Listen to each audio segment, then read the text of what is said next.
మారెళ్ల రవిశాస్త్రి గారి జ్యోతిష్యం కొరకు సంప్రదించవలసిన నంబర్. అమ్మ, ఇప్పుడు లలిత అన్నారు, చండీ అన్నారు. ఈ రెండిటికి ఉన్న వ్యత్యాసం ఏంటి? రెండు ఒకటేనా? చక్కర్రాజ రథారూఢ సర్వాయుధ పరిష్కృత. ఎప్పుడు సర్వాయుధ పరిష్కృత అయింది అని అంటే, అలా చండీ హోమం చేయటం వల్ల ఆ వ్యక్తికి కలిగేటటువంటి భౌతిక ప్రయోజనం ఏంటి, ఆధ్యాత్మిక ప్రయోజనం ఏంటి? అంటే భౌతికంగా చేసుకుంటున్నాను అనుకుంటూ ఆధ్యాత్మికంగా వెళ్ళడమే హోమం యొక్క గొప్పతనం. మనలో ఉన్న అహంకారాన్ని తీసేసి ఆత్మశక్తిని ఏదైతే పెంచుతుందో అదే హోమం అంటే. చండీ ప్రత్యంగిర రెండు చేస్తుంటారు. కొంతమంది ప్రత్యంగిర హోమం అంటారు, కొంతమంది చండీ హోమం అంటారు. ఈ రెండిట్లో వ్యత్యాసం ఏంటి? కలియుగంలో చండీ చేస్తేనే మొత్తం ఏం కావాలంటే అవి సులువుగా వస్తాయి అని చెప్తాను. ఇంకా ప్రత్యంగిర అమ్మవారు ఏంటి అంటే, అయితే జపం వల్ల ఈ ప్రయోజనం ఉంది, తర్పణాల వల్ల ఏం ప్రయోజనం ఉంది? జపం కంటే కూడా నిజం చెప్తే అన్నిటికంటే ఫస్ట్ చేయాల్సిన తర్పణమే. స్త్రీకి ఇప్పుడు ఉండాల్సింది తప్పకుండా ప్రేమతత్వం మాత్రమే. ఎందుకు అంటే మాతృత్వం లేకపోతే,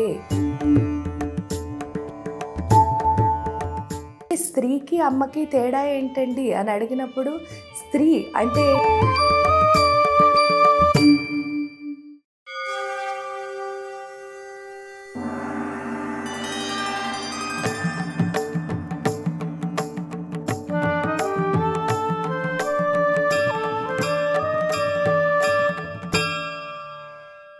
ఓం శ్రీ గురుభ్యో నమః.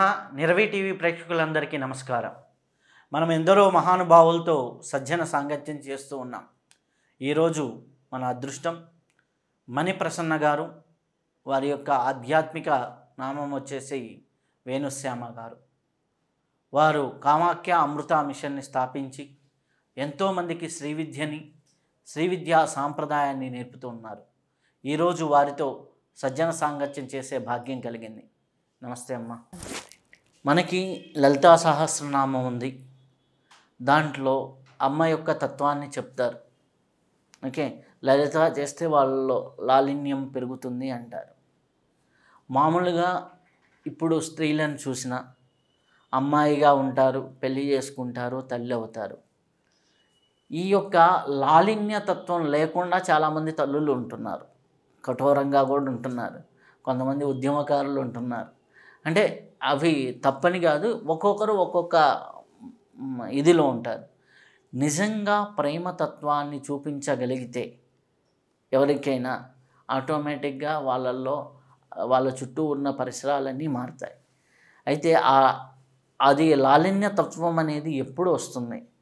అమ్మాయిగా ఉన్నప్పుడు వస్తుందా, అమ్మాయినప్పుడు వస్తుందా, లేకపోతే సాధనలో ముందుకెళ్ళినప్పుడు వస్తుందా? భౌతికంగా ఇట్లా ఆధ్యాత్మికంగా రెండు కోణాలని మేళవించి చెప్పండి. ఇక్కడ సాధన అన్న పదానికి అర్థం ఏమిటి అంటే సాధించడం లేదా శోధించడం.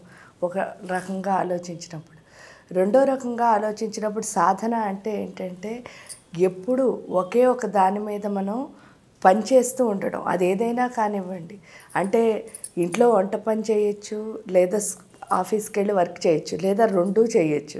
ఇటు వచ్చేసరికి ఆధ్యాత్మిక పరంగానే ఎదగచ్చు. ఇక్కడ అసలు భౌతిక అన్నది అసలు లేదు, ఎందుకంటే సృష్టి అంతా ఆధ్యాత్మికమే. అలాంటప్పుడు మనం ఏం చేయాలంటే ఆదేవి సర్వభూతేషు వృత్తి రూపేణ సంస్థిత.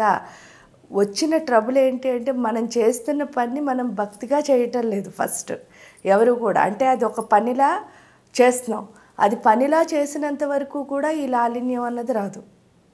అంటే కఠినంగా ఉండడానికి కారణం అదనమాట. అంటే చాలామంది ఏమనుకుంటారు క్రమశిక్షణ అంటే సిస్టమేటిక్గా, అంటే టైంకి చేసేసి, లేదనుకోండి ఆ టైంకి అవ్వకపోయేసరికి అందరినీ టెన్షన్ పెట్టేసి ఆ టైం ప్రకారం నేను చేస్తున్నానేమో అనుకుంటూ అక్కడున్న ప్రశాంతమైన వాతావరణాన్ని ఎప్పుడైతే మనం తీసేస్తున్నామో, అంటే ఈ దేన్నైనా సరే రిస్ట్రిక్ట్ చేస్తే, అంటే ఇప్పుడు సపోజ్ చూడండి, నువ్వు ఇలాగే ఉండాలి, లేకపోతే నేను ఇలాగే చేయాలి, ఇలా ఏది రిస్ట్రిక్ట్ చేసుకున్నా సరే అది తల్లితనం కాదు. దానివల్ల ఏంటి అంటే ఆటోమేటిక్గా కాఠిన్యము అన్నది హృదయానికి వచ్చేస్తుంది.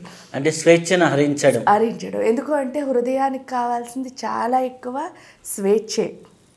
ఇలాంటి స్వేచ్ఛ కావాల్సిన టైంలో ఇప్పుడు లలితాదేవి అన్నా కూడా మీరు శక్తి, ఆ శక్తి అంటే పవర్ అనే కదా అంటున్నారు. ఇక్కడ ఉన్న పవర్ కూడా ప్రేమే. అంటే పవర్ అంటే అర్థం ఏమిటి అంటే ఏదైనా సరే డెసిషన్ని స్పీడ్గా తీసుకునే శక్తి. అందుకే చెప్తారనమాట, సింహమహత్య ఖడ్గేన తీక్ష్ణధారేణ మూర్తిని అజగామ గజారూఢ దేవీ మప్యతి వేగవాన్. ఆ మాతృత్వం అంటే ఒక తల్లికి సంబంధించిందంటే స్త్రీకి సంబంధించిందనే కాదు, పురుషుడికి కూడా హృదయం ఉంటుంది. అంటే ఏంటి అంటే తల్లి అన్న తనమే హృదయానికి సంబంధించింది. ఆ హృదయంలో ఏం పోతే లాలిత్యం వస్తుంది అని ప్రశ్నించుకుంటే వాళ్ళే చెప్పారు. ఏంటంటే సింహమాహత్య ఖడ్గేనా, ఆవిడకున్న ఒక ఏంటిట అంటే సింహము అనే వాహనం, సింహవాహన. ఈ సింహవాహనము అంటే ఏంటంటే మీరు ఎప్పుడైనా సాంస్క్రిట్ చూసినప్పుడు ప్రతిదీ అంటే ఏంటంటే చతుష్టష్టి ఉపచారాలు అని చెప్పినప్పుడు మామూలుగా చతుర్ అంటే 4, షష్ఠి అంటే 6, అంటే 46 అవ్వాలి. కానీ మనం ఎలా చెప్తాం 64 ఉపచారాలు. అంటే ఇది ముందుది వెనక, వెనకది ముందు రావడం అన్నది సాంస్క్రిట్లో ఏ విధంగా అయితే సాంప్రదాయం ఉందో అదే విధంగా ఇక్కడ సింహము అంటే అర్థం ఏమిటి అంటే హింస లేనిది. హింస లేనిది. హింస ఎక్కడుందండి అని అంటే ఏమనుకుంటున్నావు? అహింస పరమోధర్మ అంటే ఏంటి అంటే వీళ్ళెవరిని నేను ఇబ్బంది పెట్టకూడదు అనుకుంటూ ఎవరు ఇబ్బంది పెట్టుకుంటున్నారు? ఎందుకంటే తనకున్న ఎమోషన్స్ని ఎప్పుడైతే బయటకి ప్రదర్శించలేకపోతున్నామో ఆ హింస అంతా ఎక్కడుంటుంది అంటే తప్పకుండా మన గుండెల్లో ఉంటుంది. ఆ గుండెల్లో మనమే దెబ్బలాడుకుంటున్నాం. అప్పుడు ఎలా లాలిత్యం వస్తుంది అంటే ఇది ప్రశాంతంగా మారితే కదా హ్యాపీనెస్. ఆ హ్యాపీనెస్తో ఏం చేసినా దానికి రాలి అంటే ఇక్కడ తప్పకుండా. అందుకే చూడండి, శ్రీచక్రాన్ని చూసినా సరే నవకోణాలు ఉంటాయి. ఆ నవకోణాల్లో 5 అమ్మవి, 4 నాన్నగారివి. అంటే శివుడివి 4 ఉన్నాయి, శక్తివి 5 ఉన్నాయి. ఈ శివశక్తిలో అంటే ఏంటంటే డిసిప్లిన్ అన్నదానికి వాళ్ళు 4 ఇచ్చారు. తండ్రి ఎప్పుడు క్రమశిక్షణ, తల్లి ఎప్పుడు ప్రేమ. అంటే ప్రేమకు 5 వంతులు, అంటే 9 భాగాల్లో 5 భాగాలు ప్రేమకే ఇచ్చారంటే ఎక్కువ ప్రేమ శాతమే ఉండాలి గుండెల్లో. ఎప్పుడైతే వస్తుందో డిసిప్లిన్ అంటే సెల్ఫ్ డిసిప్లిన్, అంటే నాకు నేను ఏర్పాటు చేసుకోవాలంటే ఇది ఈ టైంకి చేస్తాను అంటే ఆ టైంకి అయ్యేటట్టు అవ్వాలన్నా సరే గుండె ఫస్ట్ ఎమోషనల్ లెస్గా ఉండాలి. ఎప్పుడు ఉంటుంది అంటే ప్రేమ అన్నది కూడా చాలామంది అనుకునేది ఏంటి అంటే అది కూడా ఎమోషనల్గానే ఫీల్ అవుతారు. ఎమోషనల్గా ఫీల్ అయ్యి ఎలా అంటే చూడండి, ప్రేమించడం అంటే ఆ పిల్లలు పడిపోగానే ఇంక వాళ్ళ అమ్మ ఏడ్చేసి గోల్ చేసి లబోదిబోమని అంటే ఏదైనా ఒక సంఘటన జరిగేసరికి దానికంటే ఓవర్ యాంగ్జైటీ ఫీల్ అవ్వడాన్ని ప్రేమ అని అనుకోవడం తప్పు. ప్రేమ అంటే ఏంటంటే చాలా బ్యాలెన్స్డ్గా ఉంటుంది. ఎంత బ్యాలెన్స్ అంటే అక్కడ వాళ్ళకి చికిత్స ఏం చేయాలి అన్నది ఫస్ట్, అంటే ఫస్ట్ ఎయిడ్, వాళ్ళకి కావాల్సిన మార్పు ఏంటి, వాళ్ళకి నేను ఏ విధంగా సహాయపడగలను అని ఆలోచించే గుండె. అంటే ఏంటంటే చాలామంది మెదడుతో ఆలోచిస్తున్నాం అని అనుకుంటారు, కానీ మెదడుతో ఆలోచించేది ఏం లేదు, గుండెలతోనే ఆలోచిస్తారు. ఇక్కడ కనుక ఆలోచన సరిగ్గా ఉంటే చక్కగా డిసిప్లిన్ వస్తుంది. ఆ డిసిప్లిన్లోంచి వచ్చిన ప్రేమ ఏదైతే ఉందో అదే చాలా అంటే ఏంటంటే కమిట్మెంట్, బాధ్యత. అప్పటి వరకు ఏంటంటే అది పల్లా చేసే మనకి బాధ్యతగా చేయడం, అంటే నేను చేయాలి, దీన్ని పూర్తి చేయాల్సింది, అంటే వీళ్ళు చేయలేదనో వాళ్ళు చేయలేదనో ఈ కోపతాపాలు ఏమి ఉండవు. అక్కడ ఏంటంటే పని పూర్తవడం ఇంపార్టెంట్, ఎవరు చేసినా పర్వాలేదు. అప్పుడు ఆ పని మనం ఎప్పుడైతే చేస్తున్నామో మన చుట్టూ ఉన్న వాళ్ళు కూడా అంత ప్రశాంత వాతావరణం ఉన్నప్పుడు వాళ్ళు కూడా దాన్ని చేయడానికి ట్రై చేస్తారు. వీళ్ళు తిడతారేమో లేకపోతే ఏమైనా అవుతుందేమో అని భయంగా పనిచేస్తున్నారు అనుకోండి, ఆ పని వల్ల ఉపయోగం ఏం లేదు. ఇలా ఒకళ్ళు అరుచుకోవడం లేకపోతే వచ్చిన వాళ్ళని విసుక్కోవడంతోనే పని అయిపోతుంది. ఆడ ప్రశాంతత అన్నది రాదు, ఆ లాలిత్యం. అందుకే ఆవిడేమంది మీరు చూస్తే దీక్షిత దైత్య సమని. ఆ దీక్షత్వం ఎప్పుడైతే వస్తుందో అప్పుడే దైత్యులు అంటే ఏంటి, ఎమోషన్స్ అన్నీ పడుకున్నప్పుడు ఏమవుతుంది దైత్య సమని. అందుకే చూడండి, సాధన చేస్తేనే మళ్ళీ దైత్య సమని అంటే ఆ రాక్షసులు పడుకుంటున్నారు, అప్పుడే లాలిత్యం వస్తుంది. గుండె ప్రశాంతంగా ఉంటే మాత్రమే వచ్చేది లాలిత్యం. అందుకే ఏం చదవాలండి అని అడుగుతారు చాలామంది వచ్చి. మీరేం చదవద్దు, ఓన్లీ లలితా సహస్రం చదవండి అంటే అదొక్కటి చదివితే సరిపోతుందా అండి అంటే అదొక్కటి చదివితే చాలు. ఎందుకంటే కోట్లు కోట్ల మంత్రాలు, కోట్ల కోట్ల విద్యలు అందులోనే ఉన్నాయి. అదొక్కటి చదివితే చాలు, ఆటోమేటిక్గా ఆ లాలిత్యం వచ్చేస్తుంది. ఎప్పుడు అంటే భక్తిగా, నమ్మకంతో, శరణాగతితో చేస్తే. దీనికంటే ఇంకా ఏదో పెద్ద మంత్రం ఉందేమో అనుకుని ఇది చదివితే మాత్రం అయ్యే పని కాదు. అంతే. అమ్మ, మీరు ఇప్పుడు చెప్పిన దాన్ని బట్టి చూస్తే రెండు కోణాలు ఉన్నాయి.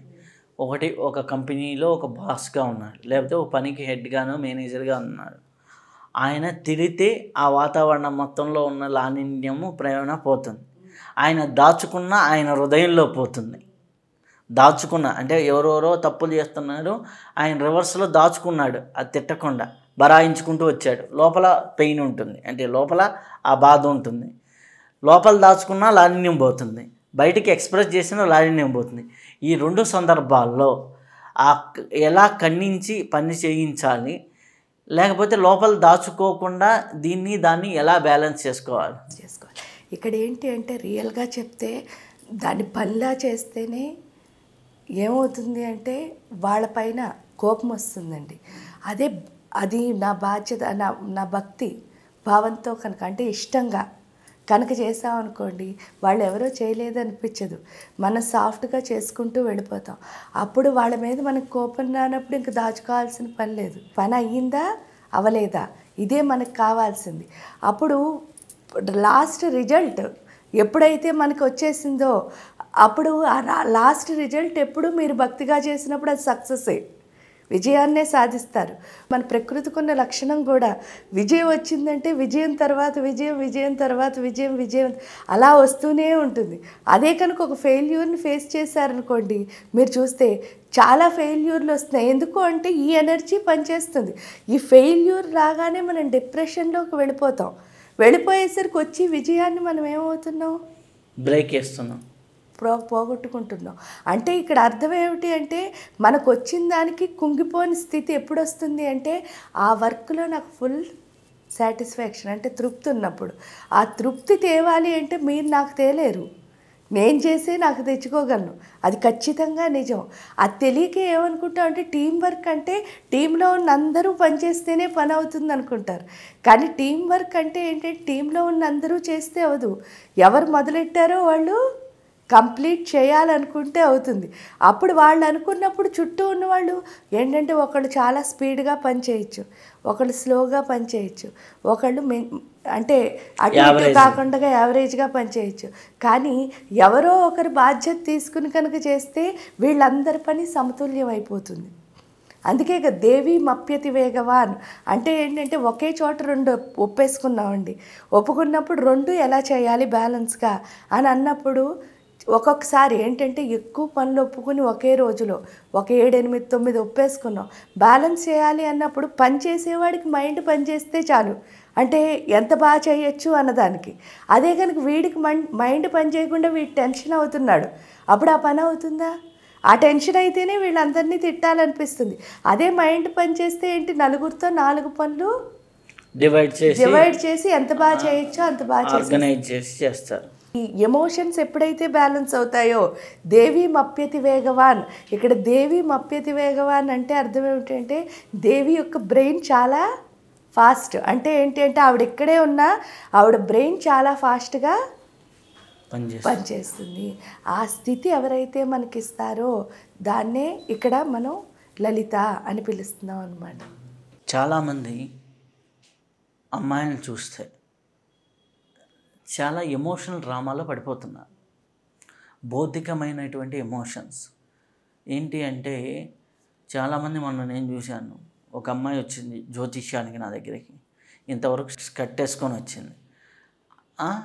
ఎందుకు అంటే అమ్మాయి ప్యూర్ పల్లెటూరు నుంచి వచ్చింది, ఇక్కడ వాళ్ళు వేసుకుంటున్నారని వేసుకుంటుంది. అంటే నేచురల్గా అది ఆ అమ్మాయి స్వభావం కాదు, ఇక్కడ వాళ్ళ కోసం వేసుకుంటుంది. సో డ్రెస్సింగ్లోనూ కొద్దిగా ఇదిగా ఉంటున్నారు, బయట దానికే చూస్తున్నారు. ఇంకో పక్క చూస్తే మేము స్వేచ్ఛ అనే పదాన్ని, స్వేచ్ఛ అనేది హృదయానికి సంబంధించిన దాన్ని భౌతిక వస్త్రధారణలోనూ లేకపోతే మేకప్ల్లోనూ లేకపోతే తిరగటంలోనూ, అలాగే బాయ్ ఫ్రెండ్స్ విషయాల్లోనూ వీటిల్లోకి వెళ్ళిపోతుంది.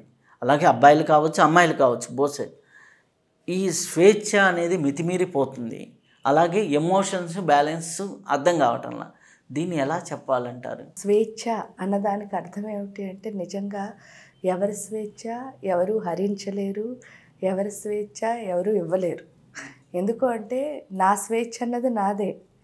ఇప్పుడు చెయ్యాలి అన్నది నిజంగా ఎవరు చేయనివ్వకపోతే ఏ తండ్రికి పిల్ల డ్రెస్ అలా వేసుకుంటే లేకపోతే జుట్టు అలా విరపోసుకుంటే నచ్చుతుందో చెప్పండి? మిగతావన్నీ వద్దు, తండ్రికి నచ్చదు కదా కూతురు అలా చేస్తే. అప్పుడు అదే తండ్రి రిస్ట్రిక్ట్ చేసి ఉంటే కూతురు అలా చెయ్యదు కదా. అంటే స్వేచ్ఛ ఉన్నట్టా లేనట్టా? ఏడు స్వేచ్ఛ అన్న పదానికి అర్థం తెలియకపోవడం వల్ల జరుగుతోంది. దానికంటే అన్నిటికంటే చాలా వరస్ట్ ఏంటంటే ఇక్కడ కంపారిజన్ అంటే ఏంటి అంటే మనకి అసలు ఉన్నవాళ్ళు అంటే అర్థం తెలియదమ్మా. ఉన్నవాళ్ళు అంటే మనం ఎలా పెట్టుకున్నామంటే డబ్బులు ఉన్నవాళ్ళు అనుకుంటున్నాం. అంటే మనకున్న నాలెడ్జ్ అదే ఈ రోజున. అంటే డబ్బులు ఉన్నవాళ్ళు అందరూ ఉన్నవాళ్ళేనా అని ప్రశ్నించుకున్నారనుకోండి, డబ్బు అన్నది ఉన్నదానికి ప్రతీక కాదు. ఎందువల్ల అంటే చాలామంది అదే అనుకుని వాళ్ళు ఉన్నవాళ్ళు నేను లేని వాళ్ళు అనుకుంటున్నారు. కానీ నా దగ్గర కూడా చాలా ఉన్నాయి. ఏంటి అంటే నేచర్ ప్రతి ఒక్కళ్ళకి బోల్డ్ అన్ని ఇస్తోంది. అందులో లక్ష్మీదేవికి ఉన్న లక్షణం ఏమిటి అంటే, లక్ష్మీదేవి అని కాదు, తల్లికి ఉన్న లక్షణం. అక్కడ లక్ష్మి అని ఎందుకు చెప్తున్నాం అంటే ఇక్కడ మనం ఉన్న అన్న పదానికి అర్థం మనకు తెలియకపోవడం వల్ల, కంపేర్ చేసుకోవడం వల్ల, ఈ కంపారిజన్ వల్లే అసలు ప్రాబ్లం. ఇప్పుడు మీరు చెప్పింది ఏంటి, ఆ అమ్మాయి పల్లెటూరు నుంచి వచ్చారు కానీ ఇక్కడికి వచ్చి ఎందుకు అడాప్ట్ చేసుకున్నారు ఈ విషయాన్ని అని అన్నప్పుడు, అంటే ఈ దత్తత తీసుకున్న విషయమే, తన విషయం కాదు. ఈ దత్తత తీసుకోవడానికి కారణం ఏంటంటే తన చుట్టూ ఉన్న ఫ్రెండ్సో లేకపోతే ఏదో ఆఫీసులో కొలీగ్సో ఎవరో ఒకళ్ళు అలాంటివి చేశారని. అసలు వాళ్ళు చేసినట్టు నేనెందుకు చేయాలి? నా నేచర్ నాకుంది కదా. అంటే ఇక్కడ లక్ష్మి, నేచర్ అంటే ప్రకృతి యొక్క స్వరూపం లక్ష్మి. ఈ లక్ష్మి అవడం వల్ల ఈ అమ్మ ఏం చేస్తుందో చూడండి. ఆ అమ్మకున్న లక్షణం ఫస్ట్ ఇవన్నీ వదిలేసి, ఆవిడ లక్ష్మీదేవి అన్నదానికంటే అమ్మ అన్నదాన్ని మనం తీసుకున్నప్పుడు అమ్మకున్న లక్షణం ఏంటి అంటే తన ఇంట్లో బిడ్డ ఎవరైనా తక్కువగా ఉన్నారనుకోండి, ఇప్పుడు అందరూ బాగా సెటిల్ అయిపోయారు, ఒకడెవరో సరిగ్గా సెటిల్ అవ్వలేదు ఆ ఇంట్లో, అమ్మ మొత్తం థాట్ ఎవరిపైన ఉంటుంది? వాడి మీదే ఉంటుంది. ఇక్కడ చాలామంది వీళ్ళు అదృష్టవంతులు, వీళ్ళు దురదృష్టవంతులు. ఎందుకంటే వీళ్ళ లైఫ్లో అన్నీ మంచిగా జరుగుతున్నాయి, వీళ్ళ లైఫ్లో పాపం ఎంత చేసినా మంచి జరగట్లేదు కాబట్టి వీళ్ళు దురదృష్టవంతులు అంటారు.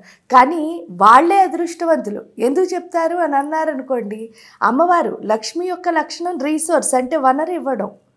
ఈ సృష్టిలోని ప్రతి బిడ్డకి ఇస్తుంది.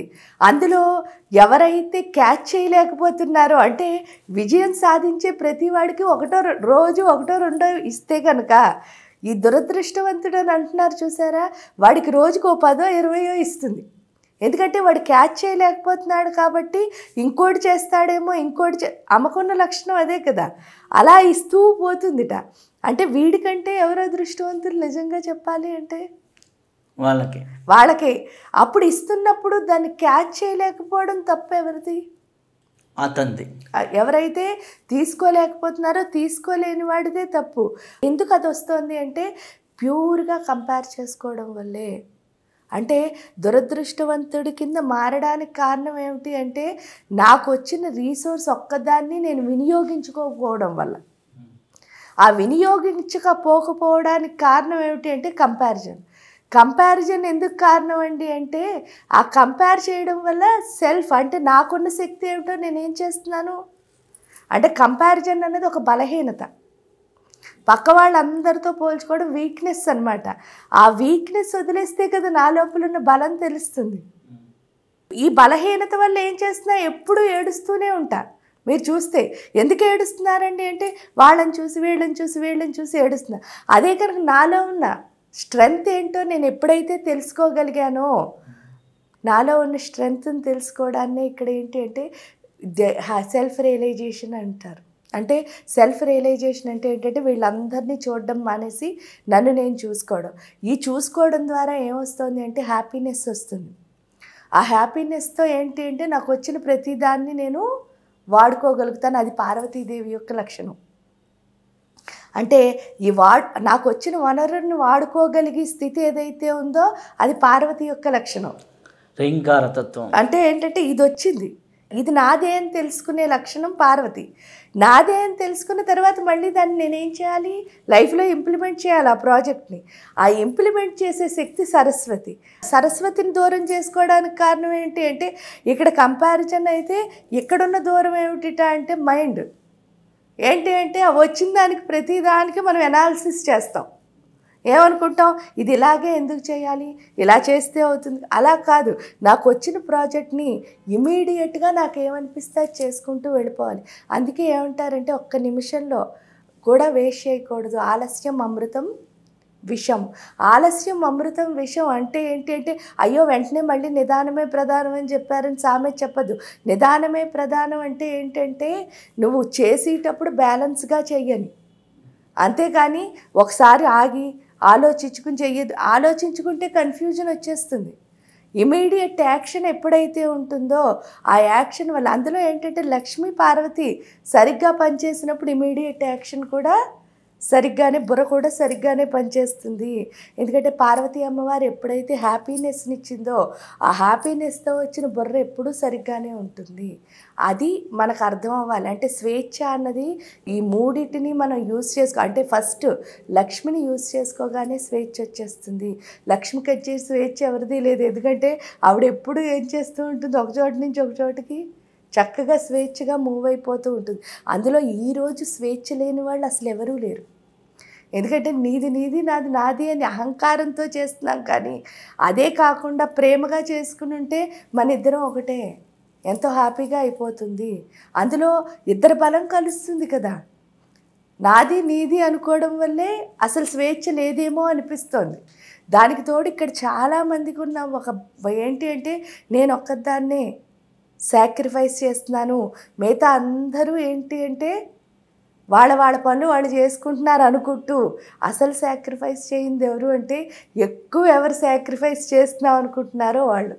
నిజంగా సాక్రిఫైస్ చేసిన వాడు ఎప్పుడు వాడి త్యాగాన్ని వాడు ఫీల్ అవ్వడు, అలా చేసుకుంటూ వెళ్ళిపోతాడు. ఎందుకంటే త్యాగం చేసిన ఏ ఒక్కరూ కూడా నేను త్యాగం చేశానని చెప్పరు. అందులో ఎవరైతే బ్రైట్గా అంటే ఏంటి అంటే వాళ్ళ లైఫ్లో సక్సెస్ అవుతున్నారో వాళ్ళకంటే త్యాగం చేసేవాళ్ళు ఇంకెవరు ఉండరు. వాళ్ళకు ఉన్నన్ని సమస్యలు ఇంకెవరికి ఉండవు. కానీ వాళ్ళు ఎందుకు ప్రశాంతంగా ఉంటారు అంటే వాళ్ళ డెస్టినీ అంటూ ఒకటి ఉంటుంది. అంటే నేను చేయాలి అనుకున్నది ఒకటి ఉంటుంది. కానీ వీళ్ళకి ఏంటంటే ఏమీ డెస్టినీ ఉండదు, టైం వేస్ట్ అయిపోతూ ఉంటుంది. అప్పుడు వీళ్ళందరినీ ఎలా అన్నిటిలోంచి ఒక లాజిక్ లాగుతూ ఉంటారు. లాగడం వల్ల ప్రతి ఒక్కళ్ళు తప్పు అనిపిస్తూ ఉంటుంది. ఇంకా అందరితోనూ గొడవలు, నేను ఒకదాన్నే మంచిదాన్ని అనిపిస్తుంది. దీనివల్ల స్వేచ్ఛ లేదని ఫీల్ అవుతున్నారు తప్పితే నిజంగా స్వేచ్ఛ లేని వాళ్ళు అయితే ఇక్కడ ఎవరూ లేరు. ఎందుకంటే వాళ్ళు ఒక పని చేయాలి అనుకున్నప్పుడు అసలు ఎవరిని వాళ్ళు పట్టించుకోరు. ఎందుకంటే అంత మొండితనం వాళ్ళలో ఉంది కాబట్టే వాళ్ళు ఎవరిని అర్థం చేసుకోవటం లేదు. అందులో స్త్రీకి ఇప్పుడు ఉండాల్సింది తప్పకుండా ప్రేమతత్వం మాత్రమే. ఎందుకు అంటే మాతృత్వం లేకపోతే, అందుకే స్త్రీకి అమ్మకి తేడా ఏంటండి అని అడిగినప్పుడు, స్త్రీ అంటే ఏంటి అంటే ఆవిడ అన్ని ఎమోషన్స్ ఉంటాయి. అమ్మ ఎప్పుడవుతుంది అంటే పిల్లలు పుడితే అమ్మ అవుతుంది అన్నది అసలు లేదు. రియలైజ్ అయితే అమ్మ అవుతుంది. రియలైజేషనే అమ్మ యొక్క తత్వం. చాలామంది ప్రేమ అమ్మతత్వం అంటారు. పుట్టడంతోనే స్త్రీకి కాదు పురుషుడికి కాదు అందరికీ హృదయంలో ప్రేమే ఉంటుంది. కానీ అన్ని ఎమోషన్స్ మనం ఏం చేస్తాం, స్లోగా అంటించుకుంటాం. గుండె నిండా అంటించుకునేసరికి మనలో ఉన్న ప్రేమ ఉందని కూడా మనకి తెలియదు. కానీ మనమేమనుకుంటున్నాం, నా గుండె నిండా ప్రేమే అనుకుంటున్నాం. కానీ ఇక్కడికి వచ్చేసరికి తల్లి కింద మారేసరికి అంటే సాధన చేసేది అదే. ఎప్పుడైతే సాధన చేయడం మొదలు పెడతారో స్త్రీ అయినా పురుషుడైనా ఆ మాతృత్వ లక్షణాలు ఎందువల్ల వస్తాయండి అంటే, మీరు లలితా సహస్రం తీసుకోండి, అందరికీ బాగా తెలుసున్నది. మాతృకా వర్ణ రూపిణి అంటే ప్రతి అక్షరంలోనూ ఎవరున్నారని చెప్తున్నారు, అమ్మ. అంటే అక్షరాన్ని అమ్మతో పోల్చారు. ఇక్కడికి వచ్చేసరికి దేవి అధర్వణ శీర్షం, చండీకి వచ్చేసరికి చూడండి, మంత్రాణం మాతృకాం దేవీం అంటే ఒక మంత్రం చదివితే అది మీరేమనుకుంటున్నారు, ఇది విష్ణుమూర్తి గారి మంత్రం అండి, అది శివయ్య మంత్రం, అది బ్రహ్మ మంత్రం, లేకపోతే అదేమో కాలభైరవుడి మంత్రం, అది ప్రత్యంగిరా మంత్రం అని అనుకుంటున్నారు. ఏ మంత్రం చదివినా ఆవిడ వచ్చి స్థితి ఏమిటి అంటే తల్లే. అంటే రియలైజ్డ్ సోల్ కింద మారడం, ఈ యొక్క ఆత్మని శుద్ధి చేసుకుని రియలైజేషన్ తెచ్చుకోవడం, అది తల్లితనం అంటే. అది ఎప్పుడు వచ్చిందో దానికంటే ఇంక ఈ భూమికి గొప్పతనం ఏదీ లేదు.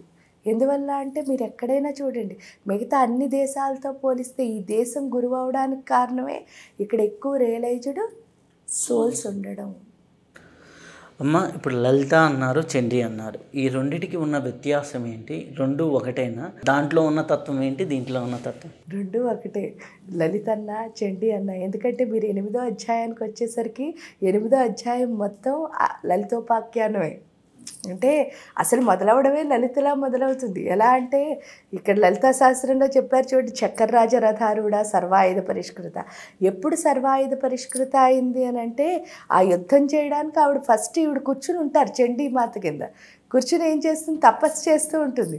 రాక్షసుడు వచ్చి అడుగుతాడు, ఇంత అందంగా ఉన్నావు కదా, ఇక్కడేమిటి తపస్సు చేసుకుంటున్నావు హిమాలయాల్లో కూర్చుని, నువ్వు అంతఃపురంలో ఉంటే నీ అందానికి ఒక విలువ వస్తుంది, నిన్నెంతో గొప్పగా చూస్తారు, నువ్వు రాజు దగ్గర ఉండాలి కానీ ఇలా ఉండకూడదు అంటాడు.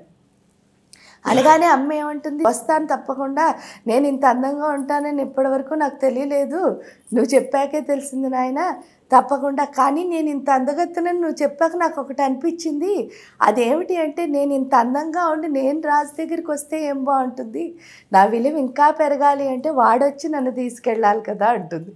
ఎందుకంటే ఆవిడ పని అక్కడ ఎందుకు, రాక్షసులు చంపుదామనే కూర్చుంది. అప్పుడు ఈవిడ ఎందుకు వెళుతుంది, వాడు కదా రావాలి. రమ్మన్నప్పుడు వీడికి చాలా కోపం వస్తుంది. వచ్చి ఏం చేస్తాడంటే, ఇదేంటి దీనికి ఇంత పొగరా, ఆడదానికి రమ్మంటే రాదా అని చెప్పేసి ఫస్ట్ లేపుదామని ఒకటి ట్రై చేస్తాడు. ఎంత ఒక చేత్తో లాగితే వచ్చేస్తుంది, ఇంత బక్కలా ఉంది, ఏం చేస్తారు తెలియ అని చెప్పేసి. కానీ అస్సలు కదపలేకపోతాడట. రెండో వాడు హెల్ప్ తీసుకుంటాడు. ఇద్దరు కలిసి లేపుదామని ట్రై చేశారు, అస్సలు అవ్వలేదు.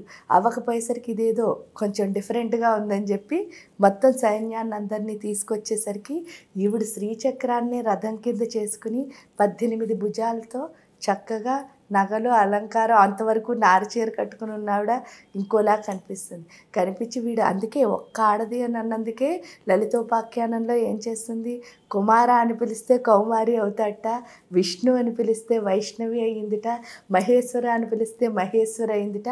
అలా మొత్తం అందరూ స్త్రీ దేవతలతో యుద్ధం చేయడాన్నే కదా లలితోపాఖ్యానం అంటారు. నిజంగా చెప్తే అక్కడ రాక్షసులతో యుద్ధం అని చెప్పినా కూడా ఆ రాక్షసులు మళ్ళీ ఎక్కడున్నారంటే రక్తబీజులంటే లోపలే ఉన్నారు. మనలో ఉన్న కోరికలే రక్తబీజులు. చండముండులంటే ఇన్ఫీరియారిటీ కాంప్లెక్స్, సుపీరియారిటీ కాంప్లెక్స్, వీటన్నిటినీ తీసుకోవడమే కదా. అక్కడ ఆవిడ ఏం చేస్తుంది, ఒక్కొక్క దాన్ని తీసుకుంటూ వెళ్తుంది. లలిత అన్న చండీ అన్న ఇంక డిఫరెన్స్ ఏమిటి అని అంటే ఏమి ఉండదు. ఇప్పుడు చాలామంది ఈ కాలంలో చండీ హోమాలు చేయిస్తూ ఉంటారు. అలా చండీ హోమం చేయటం వల్ల ఆ వ్యక్తికి కలిగేటటువంటి భౌతిక ప్రయోజనం ఏంటి, ఆధ్యాత్మిక ప్రయోజనం ఏంటి? అంటే భౌతికంగా చేసుకుంటున్నాను అనుకుంటూ ఆధ్యాత్మికంగా వెళ్ళడమే హోమం యొక్క గొప్పతనం నిజం చెప్తే. ఎందుకంటే అది పెంచేది ఆత్మశక్తిని. మనలో ఉన్న అహంకారాన్ని తీసేసి ఆత్మశక్తిని ఏదైతే పెంచుతుందో అదే హోమం అంటే. ఇక్కడ భౌతిక ప్రయోజనాలు అంటే ఆవిడ మహాకాళి, మహాలక్ష్మి, మహాసరస్వతి ముగ్గురు అమ్మవార్లు కలిపిన స్వరూపం కాబట్టి మనకి ఏ విధమైన స్థితి ఉన్నా సరే అన్ని స్థితుల్లోనూ, అంటే లక్ష్మి లోపం ఉన్నా, పార్వతి లోపం ఉన్నా, సరస్వతి లోపం ఉన్నా. ఎందుకంటే ఇందాక చెప్పుకున్నాం, ముగ్గురు అమ్మలు లేకపోతే మన లైఫ్ అన్నది అసలు ముందుకు వెళ్ళే పరిస్థితి లేదు. కాబట్టి ఇందులో ఏ అమ్మ కావాలి అంటే ముగ్గురు అమ్మలు కావాలి. ముగ్గురు ఉంటేనే మన పని ముందుకు వెళుతుంది. కాబట్టి ముగ్గురు కలిసున్న స్వరూపం కాబట్టి ఈ కలియుగంలో ఎందుకు చాలా అవసరం అంటే మన దగ్గర 3 దరిద్రాలు ఉన్నాయి. అంటే అర్థం ఏమిటి అంటే లక్ష్మి మన దగ్గర సరిగ్గా లేదు. అంటే డబ్బులు ఒకటే లక్ష్మణ్ ఫాలో అవుతూ వెళ్తున్నాం. ఆరోగ్యం కూడా లక్ష్మి, ప్రశాంతత అన్నిటికంటే ఇంపార్టెంట్ ప్రశాంతత. ఏమున్నా లేకపోయినా అదే లేదు మన దగ్గర. సో అవన్నీ ఇచ్చేది లక్ష్మి. పార్వతి నాకు వస్తున్న ప్రతి దాన్ని అర్థం చేసుకుని అది నాదే అని తెలుసుకునే స్థితి. ఎందువల్ల అంటే ఇప్పుడు నాదే అని ఎందుకు తెలియదండి అంటారు. ఒక కుటుంబం వచ్చింది, కుటుంబం వచ్చినప్పుడు తప్పకుండా ఆ కుటుంబం నాదైతేనే కదా నాతో ఉంటుంది. కానీ ఇది నాకు సెట్ అవ్వదు అంటున్నారు, ఇంకో కుటుంబం ఏదో బాగుందంటున్నారు. అక్కడే ఫెయిల్యూర్ అసలు. ఎందుకు ఈ కుటుంబం నాకు ఇలా వచ్చింది అంటే ఈ సెట్టింగ్ ఏం నేను చేసుకున్నది కాదు. మా అమ్మో మా నాన్నో లేకపోతే మా భర్తో లేకపోతే పిల్లలు అత్తమామలో లేకపోతే ఇంకా మిగతా చుట్టాలు కజిన్స్ ఎవరైనా సరే వీళ్ళందరే నాతో ఎందుకు వచ్చారు అని ఒక్కసారి ప్రశ్నించుకుంటే ఇంకా ప్రపంచం బోల్డ్ ఉంది. అంటే ఈ కుటుంబం నాది, దీంతో నేను చేయాల్సిన పని ఒకటి ఉందన్నమాట. అదేదో చేస్తూ వెళ్ళాలి తప్ప మనం ఏమనుకుంటున్నాం ఇది నాది కాదు నాకు ఇంకోటి ఏదో వస్తే బాగుండు అనుకోవడమే పార్వతీ లోపం అక్కడ. అదే పార్వతీ అమ్మవారి శక్తి ఉంటే ఇది నాదే, దీన్ని నేను ఎంత బాగా చూపించుకోవాలి అన్నది తెలుసుకుంటాం. ఇంకా ఫైనల్ సరస్వతి ఏంటి అంటే సరస్వతి లోపం ఉంది అనడానికి ఒకటే ఒక కారణం, అసలు విచక్షణ జ్ఞానం అయితే ఎవరిలోనూ లేదు. అలా తెలియకుండా తప్పుల మీద తప్పులు చేసుకుంటూనే వెళ్ళిపోతున్నాం. సో ఆ విచక్షణ జ్ఞానం లేని అంటే బుర్ర ఎవరిది ఆలోచించటం లేదు అసలు. ఏమనుకుంటున్నాను నేను చాలా గొప్పగా ఆలోచిస్తున్నాను, ఇది కనిపెట్టాను అది కానీ కనిపెట్టిన దానివల్ల మనం మంచిని ఎంతవరకు తీసుకున్నాం చెడుని ఎంతవరకు తీసుకున్నాం అంటే చాలా వరకు ఏం జరుగుతోంది అంటే ఏది తక్కువ కాదు ఏది ఎక్కువ కాదు. అసలు భూమాతకున్న శక్తినే మనం తీసుకోలేకపోతున్నాం. అంటే అంత విచక్షణ లేదు మనకి. ఎందుకు భూమి ఏం చెప్తోంది, ఓర్పుగా ఉండు నేర్చుకో. ఆ ఓర్పుగా ఉండడం నేర్చుకోవడం కనుక వచ్చి ఉంటే మనందరం ఎలా ఉంది ఈ పాటికి. అంటే ఏంటి అంటే ఈ దేశానికి స్లోగా ఏమైంది అంటే జ్ఞానం ఎంత గొప్పగా ఉండేదో ఆ జ్ఞానాన్ని మళ్ళీ పెంచాలని ట్రై చేస్తున్నారు కొంతమంది. అంటే ఏంటి అంటే ఇక్కడున్న కర్మభూమి అవ్వడం వల్ల అది పడిపోవటం లేదు, కానీ దాన్ని ఏమవుతుంది మనం ఇంబ్యాలెన్స్ అయితే చేసేస్తున్నాము. ఆ విచక్షణ జ్ఞానాన్ని లేదు అనడానికి ఉదాహరణ ఎవ్వరూ కూడా బుర్రతో ఆలోచించరు. ఇప్పుడమ్మ చండీ చెప్పారు, చండీ ప్రత్యంగిర రెండు చేస్తుంటారు. కొంతమంది ప్రత్యంగిర హోమం అంటారు, కొంతమంది చండీ హోమం అంటారు. ఈ రెండిట్లో వ్యత్యాసం ఏంటి? వ్యత్యాసము అంటే నిజం చెప్తే అంతా ఒక్కటే అన్నప్పుడు ఫైనల్గా ఏమీ లేదు. ఇక్కడ చండీ వచ్చేసరికి మహాకాళి, మహాలక్ష్మి, మహాసరస్వతి ముగ్గురు అమ్మవార్ల యొక్క స్వరూపము. దానికి తోడు ఏంటి అంటే ఈవిడ ఐశ్వర్యప్రదాత, ఆరోగ్యం ఇంకా అన్నీ ఇస్తుంది. ఏంటంటే ఈ కలియుగంలో చండీ చేస్తేనే మొత్తం ఏం కావాలంటే అవి సులువుగా వస్తాయి అని చెప్తారు. ఇంకా ప్రత్యంగిర అమ్మవారు ఏంటి అంటే శత్రునాశిని. అంటే ఏంటి అంటే మన లోపల ఉన్న అంతఃశత్రువులు ఎవరైతే ఉన్నారో వాళ్ళందరినీ తీసుకోవడానికి మనం చేసే పనే ఇక్కడ ప్రత్యంగిర హోమం. అందుకే అందులో చూడండి అన్ని స్పైసెసే వేస్తారు. అంటే మిరపకాయలు కారానికి మిరపకాయలు లేకపోతే మిరియాలు మామూలుగా మసాలాకు సంబంధించిన సామాన్లన్నీ ఎందుకు వేస్తారు అంటే అవన్నీ మన ఇరిటేషన్స్ అనమాట. అంటే చాలామంది కారం తినకూడదని అనుకుంటారు. రియల్గా చెప్తే కారం కంటే తినకూడదు ఏమైనా ఉంటే ఉప్పు అనమాట. ఎందువల్ల కారం ఎప్పుడు మనలో ఉన్న ఎమోషన్స్ని బ్యాలెన్స్ చేస్తుంది. అంటే అతి సర్వత్ర వర్జయత్ అన్నది పక్కన పెట్టేస్తే కారం అన్నది మన ఎమోషన్స్ని బ్యాలెన్స్ చేసే విషయం. ఉప్పు ఎక్కువ తినడం వల్ల ఏమొస్తుంది అని అంటే జబ్బులు వస్తాయి, అందుకే దరిద్రం అని అంటారు. సో అందువల్ల ఏంటి అంటే ఇక్కడ వేసేవి కూడా ఆ పదార్థాలే. అంటే ఏంటి మనలో ఉన్న అంతఃశత్రువులందరినీ తీసుకోవడానికి చేస్తున్న హోమమే ప్రత్యంగిర, లేకపోతే జపమైనా అంతే. నిజంగా కూడా ఆ మంత్రం చేస్తే అంటే పర్సనల్ ఎక్స్పీరియన్స్ కూడా ఏంటి అంటే మొత్తం అంతా ఖాళీ అయిపోయినట్టు అనిపిస్తుంది లోపల. అంటే 7 చక్రాలు ఏమిటో స్పేసు ఏర్పడినట్టు. అప్పటి వరకు చూడండి కొంచెం మామూలుగా అనిపిస్తుంది. అంటే మనం చేయకపోతే ఏమీ తెలియదు అనుకోండి, మురిగుంట మురికిలాగే ఉంటుంది. చేసిన తర్వాత అనిపించే విషయం ఏంటంటే ఇదంతా స్పేస్ వచ్చినట్టు అనిపిస్తుంది. అంటే ఇంట్లో ఉన్న వస్తువుల్ని బయటపడేసినప్పుడు ఈ హాల్లో ఒక సోఫా సెట్ తీసేస్తే హాల్ అంతా పెద్దగా ఎలాగ అనిపిస్తుందో అలా హోమం చేసిన తర్వాత ఒక ఎంప్టీనెస్ అయితే వస్తుంది. అది ప్రత్యంగిరాతో వస్తుంది. రెండో ఆవిడ ఎవరు అంటే వారాహి అమ్మవారితో కూడా సేమ్ అలా అనిపిస్తుంది. అది మిగతా అంటే ఒక్కొక్క దేవత ఇప్పుడు రహస్యామలా చేసాం అనుకోండి, గుండెలంతా ఎంజాయ్ చేస్తున్నట్టు, అంటే ఎప్పుడు చాలా హుషారుగా, అంటే పని చేయాలనిపిస్తూ చక్కగా ఏంటంటే జాయ్ఫుల్, అంటే కృష్ణుడు కానీ రాధ కానీ ఇవి చేసినప్పుడు చాలా జాయ్గా ఎంజాయ్ చేస్తూ ఉంటాం ప్రతిదాన్ని. అలా ఒక్కొక్క మంత్రానికి ఒక్కొక్కటి అనిపించడంలో ఈ వారాహికి ప్రత్యంగిరాకి స్పెషల్గా అనిపించేది మొత్తం అంతా. అంటే ఒక 3 మంత్రాలు చేసేసరికి, ఎక్కువ సార్లు కూడా కాదు, ఒక 3 సార్లు చేసేసరికి ఇదంతా ఖాళీ అయిపోయినట్టు అనిపిస్తుంది అనమాట. అంటే లోపల ఉన్నవన్నీ క్లియర్ అయితేనే కదా ఖాళీ అయినట్టు అనిపిస్తుంది. అయితే ఇప్పుడు ఇన్ని రకాల సాధనలు ఉన్నాయి. సాధన చేసే ప్రతి ఒక్కడికి, కొంతమందికి అంటారు ఒక మంత్ర సాధన తీసుకుంటే అంగన్యాసం కరన్యాసం పూర్వకంగా దిగ్బంధనం చేసుకొని మంత్రం చేయాలి అంటారు. కొంతమంది ఓన్లీ మంత్రం చేసేయండి సరిపోతుంది అంటారు. దీనికి దానికి వ్యత్యాసం ఏంటి? వ్యత్యాసం ఏమీ లేదు. నిజంగా కనుక నమ్మి చేస్తే ఎలా చేసినా ఒకటే.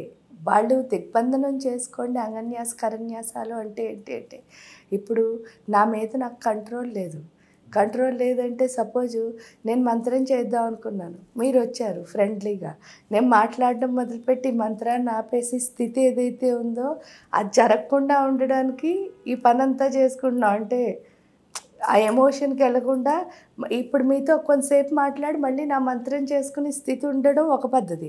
రెండో పద్ధతి ఎలా ఉంటుంది, అక్కడి నుంచి బయలుదేరి సినిమాకి వెళ్ళి లేకపోతే ఇవన్నీ చేసుకుని ఇంకా ఆ రోజంతా మంత్రం చేయకపోవడం రెండో పద్ధతి. అంటే డీవియేషన్స్. మనం 5 నిమిషాల్లో ఆ పని ముగించుకుని మళ్ళీ మన స్థితికి రాగలిగే స్థితి కనుక మన దగ్గర ఉన్నప్పుడు, అంటే దాన్ని తెచ్చుకోవడానికే మంత్రం చేస్తాం కాబట్టి ఉత్తి మంత్రం చేస్తే సరిపోతుంది. అలా కాదు, నేను ఫస్ట్ నుంచి బాగా కూర్చోవాలి అన్నప్పుడు మనం ఏంటంటే ఎటు సైడ్ నుంచి కూడా ఇబ్బంది రాకుండా ముందే అందరినీ అడిగి మనం కూర్చుంటున్నాం.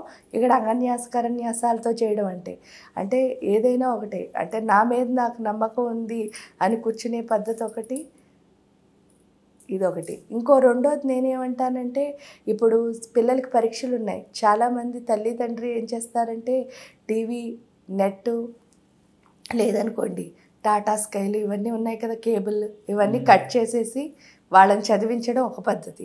అలా తల్లిదండ్రి చేస్తారు. చాలామంది పిల్లలు అడ్జస్ట్ అవుతున్నారు అనిపిస్తుంది, కానీ వాళ్ళ మైండ్ దేని మీద ఉంది అని ప్రశ్నించుకుంటే, చాలామంది పక్కింట్లో ఏదైనా టీవీ కనిపిస్తుంది అనుకో, ఈ పిల్లలు స్లోగా ఏం చేస్తారు, వాళ్ళ ఇంటికి అలవాటు పడతారు, లేదా ఫ్రెండ్స్ ఇంటికి వెళ్ళడం. ఎందుకంటే అక్కడ చూడండి ఇస్తున్నారు, ఇక్కడ చూడండి ఇవ్వట్లేదు.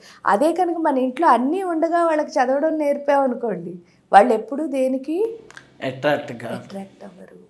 అందువల్లే గురూజీ ఒకటి చెప్పేవారు ఎప్పుడు, కళ్ళు మూసుకుని అందరూ మెడిటేషన్ చేస్తారు, కళ్ళు తెరుచుకుని మెడిటేషన్ చేయాలి అని. అది ఎంత ట్రూత్ అంటే, మన కళ్ళకు అన్నీ కనిపిస్తున్నప్పుడు మనం దానికి అట్రాక్ట్ అవ్వకుండా మన మైండ్ని మన కంట్రోల్లో ఉంచుకునే స్థితి ఏదైతే ఉందో దాన్ని ఇది డెఫినెట్గా ఇస్తుంది. కళ్ళు మూసుకుంటే ఇంకేవి ఆలోచనలు ఉండవు, అంటే కొంతసేపు వస్తాయి. ఆ తర్వాత మీరు అదే మంత్రజపాన్ని చేసినప్పుడు మీ చుట్టూ ఏవి కనిపించినప్పుడు మీరు మైండ్ని మీ కంట్రోల్లో ఉంచుకోవడం కొంతవరకు అది కష్టమే కానీ ఈజీ.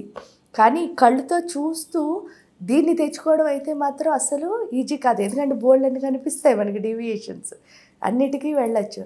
కానీ అదే చేయాలి అని గురూజీ ఎప్పుడూ చెప్తూ ఉండేవారు, అది నిజం కూడా. అయితే జపం వల్ల ఈ ప్రయోజనం ఉంది, తర్పణాల వల్ల ఏం ప్రయోజనం ఉంది? తర్పణాలు ఏంటి అంటే ఎమోషనల్ బ్యాలెన్స్ ఇస్తాయి. ఎందుకంటే రసతన్మాత్ర, ఈ రసాలే మనకి ఎమోషన్స్ని క్రియేట్ చేస్తాయి. ఎందుకంటే మన శరీరంలో ఉన్న 6 రసాలు మీకు తెలుసు. జపం కంటే కూడా నిజం చెప్తే అన్నిటికంటే ఫస్ట్ చేయాల్సిన తర్పణమే. ఎందుకంటే రసాలు చాలా ఇంపార్టెంట్ బాడీలో. లవణ రసం, మధుర రసం, శ్లేష్మం, ఇవన్నీ ఎందుకు పెట్టారు అంటే ఈ 72,000 నాడుల్ని శుద్ధి చేయడానికి ఆ రసాలు పెట్టారు. అందుకే మీ లోపల నుంచి ఏది బయటకు వచ్చినా సరే స్టిక్కీగా ఉంటుంది, బంకలా. అదేంటి అంటే జారుస్తుంది అన్నమాట, లోపల ఉన్న మలినాల్ని మూవింగ్ చేస్తుంది. ఆ మలినాల్ని జార్చి కిందకి పంపించే లక్షణం ఏదైతే ఉందో ఇప్పుడు, అందుకే చూడండి అప్పుడు ఏంటి, జ్ఞానేంద్రియాలు కర్మేంద్రియాలు సరిగ్గా పనిచేస్తాయి. శరీరం కూడా చాలా ఇంపార్టెంట్, ఇక్కడే మనకు అర్థమవుతుంది. జ్ఞానేంద్రియాలు ఏం చేస్తాయి, మంచిని చెడుని కూడా గ్రాస్ప్ చేసేస్తాయి లోపలికి. కర్మేంద్రియాలు ఏంటి, చెడుని కింద నుంచి పంపిస్తున్నాయి. ఈ స్థితిలో మొత్తం అన్ని నాడులు కనెక్ట్ అయ్యేవి 2 ప్లేసులు మన శరీరంలో. అంటే 72,000 నాడులు కనెక్ట్ అయ్యేది ఇక్కడ ఫేస్కిను, మళ్ళీ వచ్చేసరికి స్వాదిష్టాన చక్రానికి అయ్యేసరికి ఈ స్వాదిష్టాన చక్రం ద్వారానే కిందకి వెళ్ళిపోతాయి చెడంతా. ఇప్పుడు మనం ఏం చేస్తున్నాం, ఈ కంపారిజన్ అనే ఒక డౌట్లు కంపారిజన్, మూలాధార స్వాదిష్టాన చక్రాల్లో ఉన్న లక్షణాలు, వీటి ద్వారా మురికిని పైకి కూడా పంపిస్తున్నాం. అంటే పైనుంచి మురికి మంచి చెడు వస్తుంది, కింద నుంచి చెడు ఒక్కటే వెళుతుంది. వెళ్ళేసరికి ఏమైంది, 2 సైడ్లా బ్లాక్ అయిపోతుంది. అంటే ఒక ట్యూబ్ ఉంది, నాడంటే ఏంటి, సన్నని ట్యూబ్. ఈ ట్యూబ్ 2 సైడ్లా ఎప్పుడైతే మట్టి మురికితో బ్లాక్ అయిపోయిందో అప్పుడు ఆ రసాలు పంపించాల్సిన ప్లేస్లో అవి అయితే పెరిగిపోతాయి లేదా తగ్గిపోతాయి. అందుకే చూడండి, మధురం చాలా పెరిగిపోతే హై షుగర్ వచ్చిందండి అంటారు, తగ్గిపోతే లో షుగర్ వచ్చిందంటారు. లవణం పెరిగితే హై బీపీ, లో బీపీ. ఇదే విధంగా ప్రతి దానికి కూడా ఒక్కొక్క 2 జబ్బులు వస్తాయి. 6కి 12, అంటే ఆ 12కి మళ్ళీ పిల్లలు మనవలు అలా పుట్టి క్యాన్సర్, ఎయిడ్స్, లేకపోతే టీబీ ఇవన్నీ వచ్చాయి. సో అంటే ఏంటి అంటే అన్ని జబ్బుల్ని ఎవరు తెస్తున్నారు అంటే ఒకే ఒక లక్షణం, అది కంపారిజన్. ఇది ఎవరు నమ్మరు నిజం చెప్తే. ఆ కంపారిజన్ వల్లే ఇన్ని రకాల జబ్బులు వస్తున్నాయి లోపల. అప్పుడు ఇది బయటికి వెళ్ళట్లేదు, లోపలే మురికినంతటినీ చేస్తున్నాం. అప్పుడు అవే ఎమోషన్స్ కింద మారి ఆ మురికే ప్రతి ఒక్కళ్ళని ఇక్కడి నుంచి ఆలోచించేటట్టు చేస్తుంది. అంటే ఈ ప్రకృతి మొత్తాన్ని ఎక్కడి నుంచి ఆలోచిస్తున్నామంటే నేనేమనుకున్నానో అదే డిసైడ్ చేస్తున్నాను. కానీ నిజంగా ప్రకృతిలో ఉన్న ప్రతిదీ ఒక డిఫరెంట్ ఎంటిటీ, అది యూనిక్నెస్ ఉంది. ఆ యూనిక్నెస్ ఏంటో నాకు అర్థం అవ్వాలి. అది స్థితి లేదు. ఎందువల్ల అంటే నేను ఎప్పుడూ నా సైడ్ నుంచి అన్నీ ఆలోచిస్తున్నాను. సో ఈ తర్పణం ఏం చేస్తుందో చూడండి, ఒక ఆకు పెట్టుకున్నాం, దానిపైన ఒక పసుపు పిరమిడ్ పెట్టాం, చక్కగా వాటర్ వదులుతున్నాం. ఈడ ఆకు అన్నది ఏంటి అంటే పత్రహరితం, అంటే ఆ పచ్చదనం మనకేమిస్తుంది, ఆక్సిజన్ ఇస్తుంది. ఇక్కడ మీకు అదే ఒక జబ్బు వస్తే డాక్టర్ దగ్గరికి వెళ్ళినా 2 ట్యాబ్లెట్లు, ఒకటి యాంటీబయాటిక్, 2 ఎనర్జీ ట్యాబ్లెట్. ఆ 2 తప్ప ఇంకేమివ్వరు, అవే బోల్డ్ అని ఇస్తారు అంతే మనకున్న జబ్బు ప్రకారం. అంటే ఇక్కడ పసుపు యాంటీబయాటిక్, దానిపైన నీరు ఎప్పుడైతే వేస్తున్నారో అది ఎనర్జీ. సో ఇది లోపలికి ఆక్సిజన్ అనే ఎనర్జీ ఎప్పుడైతే యాంటీబయాటిక్ అంటే మనలో ఉన్న క్రిమిని తీసుకుని వెళ్ళిపోతుందో, దానికి తోడు మీకు ఎక్కడైనా మురికి పడితే నీటితోనే క్లీన్ చేస్తాం. అంటే వాషింగ్, మొత్తం లోపల ఉన్న మురికి అంతటిని వాష్ చేసేది ఏంటి, వాటర్. అది తర్పయామి అన్న పదానికి కూడా సాంస్క్రిట్ పదానికి అర్థం తృప్తి అని. మనం ప్రతిసారి ఆ దేవుడు మంత్రం చదువుతూ ఏమని అడుగుతున్నాం, తృప్తివ్వి అంటున్నారు. యద్భావం తద్భవతి. దానికి తోడు మననాన్ త్రాయతే ఇది మంత్ర. మీరు ఏదైతే కోరుకుంటున్నారో అది మంత్రమై మీకు ఏమవుతుంది, రక్షణ ఇస్తుంది. అంటే మీరు తృప్తి కావాలని మంత్రం అడుగుతున్నారు. సో ఆటోమేటిక్గా ఈ లోపల ఉన్న ఎమోషన్స్ అన్నీ ఎప్పుడు బ్యాలెన్స్ అయిపోతాయి, తృప్తి వస్తుంది. దానికి తోడు మరుగుతున్న నీటిలో ముఖం చూడాలంటే కనిపిస్తుందా, ప్లెయిన్ వాటర్లో తప్పకుండా కనిపిస్తుంది. దీని నిండా ఎమోషన్స్ ఉంటే నిజం మీరు చూడలేకపోతున్నారు, అన్నీ ఈ సైడ్ నుంచే ఆలోచిస్తున్నారు. ఎప్పుడైతే ఇది ప్లెయిన్ వాటర్ కింద మారిపోయిందో ప్రకృతి మొత్తాన్ని అర్థం చేసుకునే స్థితి, అదే తల్లితనం అంటే. అంటే నువ్వు ట్రూత్ని నిజాన్ని చూడాలి అంటే నువ్వు నిజంగా మారాలి. అంటే భావోద్రేగాలు ఎప్పుడైతే పోతాయో అప్పుడే భావస్థితి, అంటే దేవతను చూడగలుగుతాం. ప్రకృతి మొత్తం దేవతను చూడాలి అంటే తప్పకుండా మనలో పోవాల్సినవి ఎమోషన్స్. సో అది ఇస్తుంది తర్పణం. అయితే సాధన చేసిన తర్వాత తర్పణం, హోమం గురించి చెప్పారు. అన్న సంతర్పణ కూడా చేయమంటారు, ఎందుకు? అన్న సంతర్పణ, అసలు అన్న పదానికి అర్థం ఏమిటంటే నేను అన్నది వదిలేయడం అని. ఎందుకంటే త్యాగం చేయకపోతే తపస్సు అన్నది సిద్ధించదు. జనరల్గా మనకి ఆ త్యాగం అనే లక్షణం ఉండదు, అంత స్వార్థమే. నాకు ఇది కావాలి, అది కావాలి. ఇప్పుడు దేవుడికి పూజ చేసిన చాలామంది ఏంటి, నాకు పెళ్ళి అవ్వాలి, నాకు పిల్ల పుట్టాలి, నేను సుఖంగా ఉండాలి, లేదా నా పిల్లలకు ఉద్యోగం కావాలి, నా పిల్లలు బాగా చదువుకోవాలి. అంటే ప్రకృతి ఏమిస్తుందో దాన్ని మనం యాక్సెప్ట్ చేయం. దానికి తోడు అండర్ కంట్రోల్ ఆఫ్ మీ ఒకటే కాదు, నా పిల్లలు, ఇవన్నిటినీ కూడా తీసుకొచ్చేస్తున్నాం. ఇప్పుడు మీ గురించి మీరు కోరుకోవడం ఇంకా ఓకే అవుతుంది, కానీ మీ చుట్టూ ఉన్న ప్రతి దాని గురించి అంటే అర్థం ఏమిటి అంటే అది కూడా స్వార్థంగా. పోనీ మీరు వెళ్ళి మీరు ఎవరో తెలియని వాళ్ళకి మంచి జరగాలని కోరుకుంటున్నారా, అంటే ప్రకృతి అంతా బాగోవాలని కోరుకుంటున్నారా, అది స్వార్థమే. నా ప్రకృతి అంతా బాగోవాలనుకోవడం, కానీ అది ఒక పెద్ద స్వార్థం. అందులోకి వెళ్తే మనం ప్రకృతిలోకి వెళ్ళిపోతాం, కానీ ఇక్కడే ఉంటే మనం ఏమైపోతున్నాం? ఎందుకు పనికి రాకుండా అయిపోతాం. నువ్వు ప్రకృతిలోకి వెళ్తావా, నీలోనే ఉండిపోతావా అన్నది ఏంటి అన్నదానము అంటే కూడా నేను అన్నది వదిలేయని. ఆ నేను అన్నది వదిలేయాలి అంటే వచ్చిన వాళ్ళందరికీ మీరు హోమం చేసి బోల్డ్ మందికి ఇంతంత అన్నాలు పెట్టేసి వాళ్ళకి ఇష్టం లేకపోయినా నాకు అన్నదానం అయిపోవాలని బలవంతం చేసి, లేదా చూడండి మీరు చూస్తూ ఉంటారు పబ్లిక్ ప్రోగ్రామ్స్లో చాలామంది అన్నం పెట్టి నేను అన్నం పెట్టాను. అది అసలు పనికిరాదు. ఎందుకు అంటే అసలు అన్నం పెట్టడం అన్నదే మీరు త్యాగి కింద మారడానికి, అంటే నేను అన్నది వదిలేయడానికి.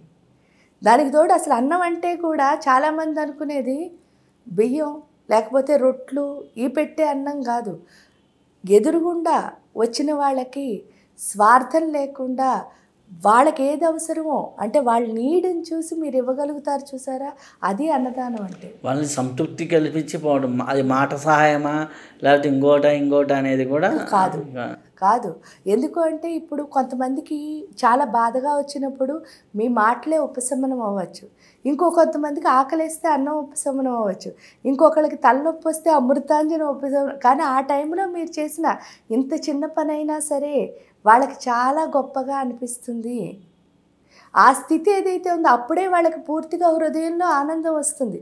అయ్యో నాకు తలనొప్పి వచ్చినప్పుడు ఎవరో అమృతాంజనం రాశారు, ఆ తలనొప్పిని నేను భరించలేని స్థితిలో నాకు ఒకళ్ళు అమృతాంజనం రాయడం అన్న చిన్న విషయం అనిపిస్తుంది, కానీ వాళ్ళకి నా లైఫ్లో ఒక ఇంపార్టెన్స్ ఉంటుంది.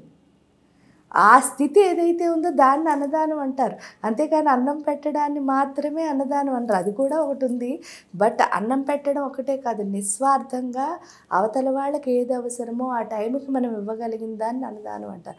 అది కూడా మన స్వార్థం చూసుకోకుండా. మార్జనం కూడా అంటారు కదా, మార్జనం తర్పణంత, ఆ మార్జనం యొక్క ఇంపార్టెన్స్ ఏంటి? మార్జనం అంటే క్షీరము అన్నదానికి అర్థం ఏమిటి అంటే నిజం చెప్తే శక్తినిస్తుంది. అంటే ఏంటి అంటే ఎనర్జీ, ఇమీడియట్ ఎనర్జీ అన్నది ఆ క్షీరంలో వస్తుంది. కాబట్టి కొంతమంది మార్జనాన్ని కూడా చేస్తారు. అంటే మంత్ర జపము తర్పణము, కానీ ఈ పంచ తన్మాత్రల్లో మార్జనం ఉండదు. మామూలుగా చేసేటప్పుడు జపము తర్పణము యంత్ర పూజ హోమం అన్నదానం ఈ 5 ఉంటాయి. ఆ యంత్రానికి పూజించడం అన్నమాట. ఓకే, మార్జనం అనేది ఎక్స్ట్రా చేసేది. చాలా సంతోషం అమ్మా, చాలా అద్భుతమైన విషయాలు చెప్పారు. సాధనకు సంబంధించిన విషయాలే కాకుండా అలాగే లోకానికి సంబంధించిన విషయాలు అన్నీ కూడా చర్చించడం జరిగింది. మరొకసారి మరొక విశిష్టమైనటువంటి విషయంతో కలుద్దాం. అంతవరకు ఇప్పటి వరకు అద్భుతమైన విషయాల్ని మనం తెలుసుకున్నాం. మరొక కార్యక్రమంలో కలుసుకుందాం. అంతవరకు సెలవు. నమస్కారం.